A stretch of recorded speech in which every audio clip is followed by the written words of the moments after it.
What up guys, it's Kevin here. 大家好，我是 Kevin。最近呢，我做了很多大陆跟台湾的一些交流的视频，对不对？然后呢，我最近就收到了一位台湾的网友给我发来的一条私信，他说 Kevin， 大陆的朋友一般都认识繁体字吗？这个问题嘛，这边不就有一个大陆人吗？我们直接找一些繁体字的文章读一下，不就知道了吗？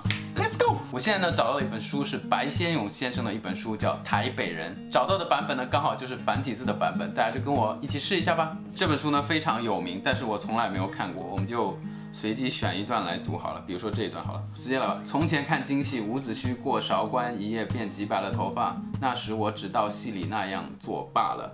我这句话有点奇怪 ，OK， 不管了。人的模样哪里就变得那么厉害？那晚回家洗脸的当儿往镜子里一端详，才猛然发觉自己也撒了一头霜，难怪连朱青也认不出我来了。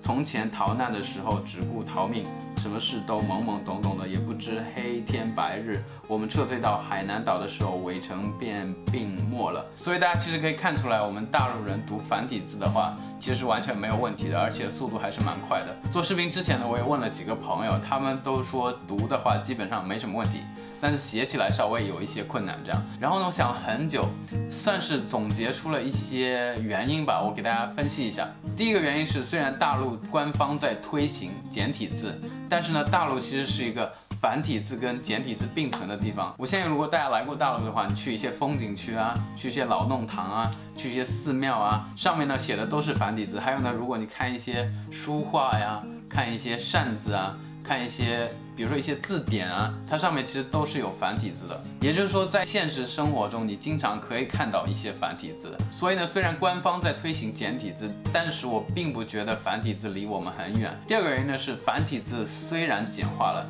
但它不是每一个字都简化的，它有相当一大部分没有简化。所以没有简化的那一部分的话，是跟简体字一模一样的，所以当然会读了。最后一个原因是，虽然现在有简体字跟繁体字，但是简体字跟繁体字都是同根同源的，它们都是中文。这两种字体它语言的本质是一样的。即使我不认识那个繁体字的话，我猜也能猜出个大概。对于我个人而言的话，这两种字体都是我生命中经历过的字体，所以的话，我对这两种字体 都非常有认同感。然后我还记得我小时候，奶奶经常会带我去一些佛堂，然后上面就有很多繁体字。最后呢，我想说的是，今天我做的视频其实有一点敏感，因为我经常可以看到评论区有很多人在撕逼， 在对骂，具体的呢我就不说了，因为大家待会儿可以在评论下面就可以看得到。所以如果大家要讨论跟交流的话，我希望大家可以真的理性的去交流，而不是去秀优越感。那今天节目就到此为止。如果大家有更多想看的台湾跟大陆的题材的话，可以私信告诉我，然后我会请更多台湾的朋友来我的节目。And I'll see you guys next time.